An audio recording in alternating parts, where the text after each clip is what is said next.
Good morning, students. This is Shania sir. Hoping you all fine. This is our fourth online class. So we are done Visual Basic, three projects in Visual Basic in last three classes. So today we'll go with our uh, textbook.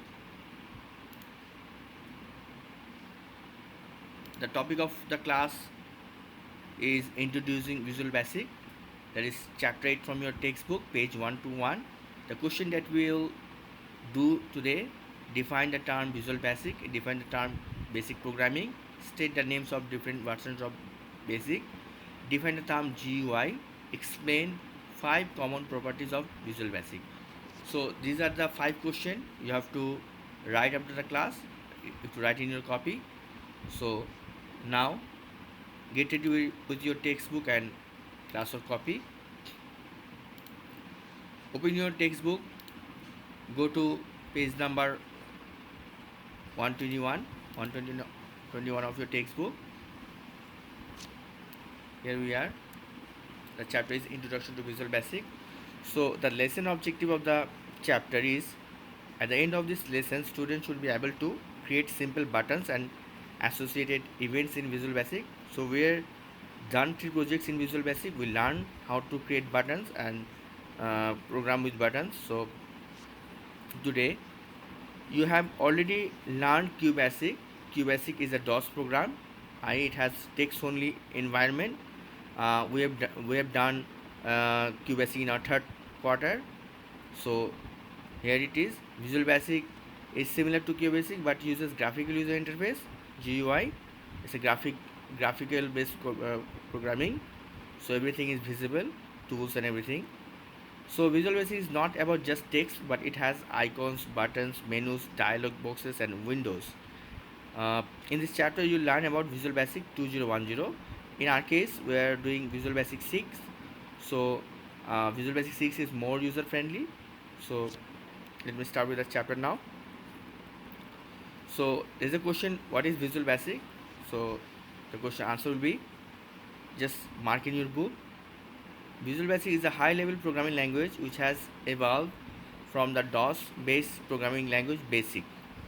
So from here you have to write one line for the definition of the Visual Basic and another line for the definition.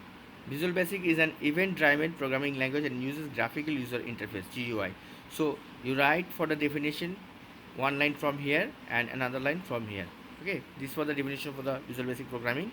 Now there is another question: define the term basic programming. So in basic, the programming is done in text only environment and the program is executed step by step in a particular sequence. So this for the definition for the basic programming. It's a completely text based programming. There is no tools, there is no icons, buttons, menus are there. Only you have to type everything and you have to bring everything by typing the commands. So you understand what is basic programming. So there is another question: what if you write the types of the basic programming? So many different versions of basic are available, such as Microsoft QBasic, Quick Basic, GW Basic, IBM Basica, etc. So you have to write these names there as the answer. Now you have already learned Microsoft QBasic in earlier classes. Learning QBasic is the first step towards mastering Visual Basic. Since most commands are similar, also you have acquired the necessary logical thinking and problem solving skill. Yes, we have done the logical programming. We have done work with if then else and case of otherwise programming. So now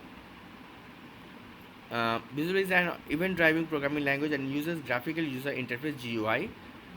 Uh, we're done with this.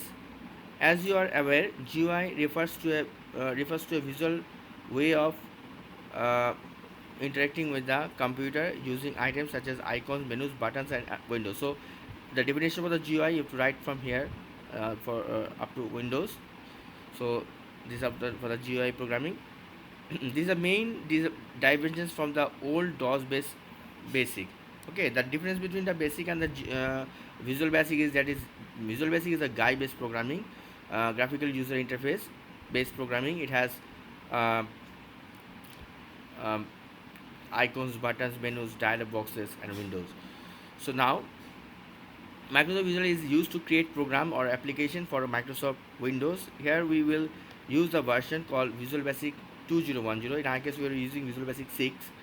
So this is an object-oriented high-level programming language. It is easy to learn and make guide programs on Visual Basic 2010. So this page is done. Now we go for the page 122. Go to page 122 in your textbook. So in top we can see uh, Visual Basic 2010 is Express is a free download from the site. So they have given the instruction how you can download Visual Basic 2010. In my case, I have shown you how to get the VB6 programming. So just I hope you have those they have computer, they have downloaded and installed in your system. So starting a new project, these are the steps for starting a new project. In our case, we are just you have to go to start program Microsoft Visual Basic, then you have to select standard exe program there. So this is done. Mainly you have to when you are opening a project, mainly you have to come up with a finally you have to come up with a form. So mainly we design the form and we type the code for the buttons and objects that we have designed in our form. So this page is done. Go to next page, 1 to 3. So here we are.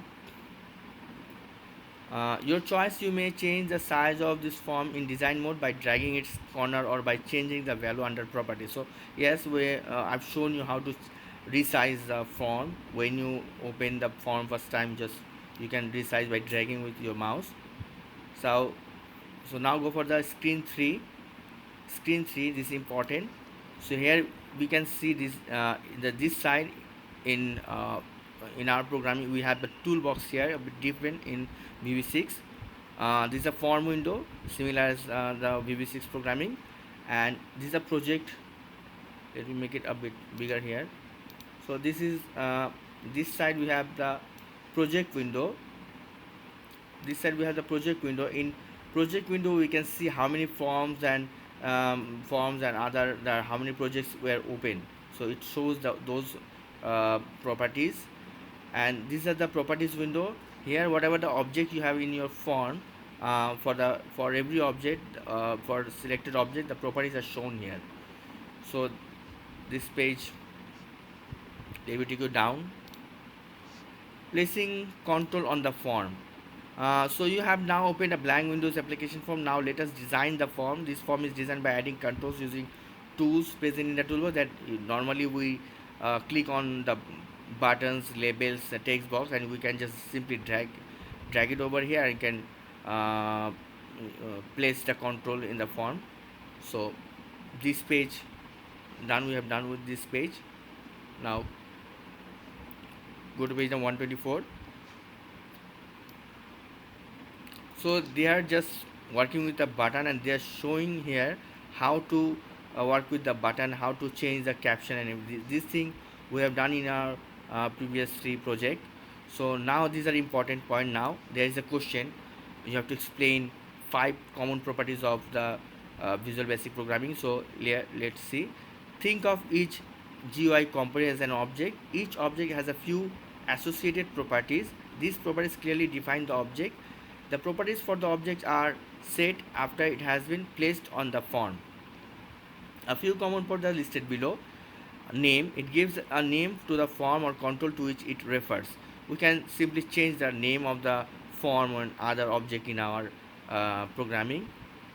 Back color, it says the background color of the form or the control to which it refers. We can change the background color of the form. For color, it says the text color on the form on the control. For changing the text color we use for color. Font, it says the font type of the text on the form on the control. Go to next page. Enable, when its value is true, then the form or the control responds to mouse and keyboard event. When its value is false, then the form or the control does not respond to any event. So you can just simply enable your commands or disable your commands. If you enable your commands, it responds respond when you are clicking or you are moving your mouse over the button or over the control, but when it is disabled, that will not perform anything. Okay. So visible, when its value is true, the form or the control is visible, but when the value is false, then the form or the control is invisible. Suppose you have a button, and if you change the visible property as false, so the button will be invisible. So for make it visible again, you have to change the properties to true, so the button will be visible. Text, it says the text which is on the control. So for changing the text, you have to use text command. Now you can set these properties according to your choice. To set these properties, follow the steps given below. So simply we know how to change the set the properties. Now let me read for you. Select the form or the control by clicking on it. The properties window will show the properties associated with it. Now change the properties. For example, you may want to change the text label of the button inserted. Just scroll down and find the property text and write down the desired text in the text box against the text property. You'll see the next text on the button. So just simply by selecting the object in your form, you can set the properties in the property option in uh, your form, in your window. So these are the thing here that we are learning up to this today, up to this. So today the 5 questions that I give you, you can get the answers from here. So write it in your copy, then I will show you a project using these properties uh, in next video. Okay, thank you very much guys. Goodbye.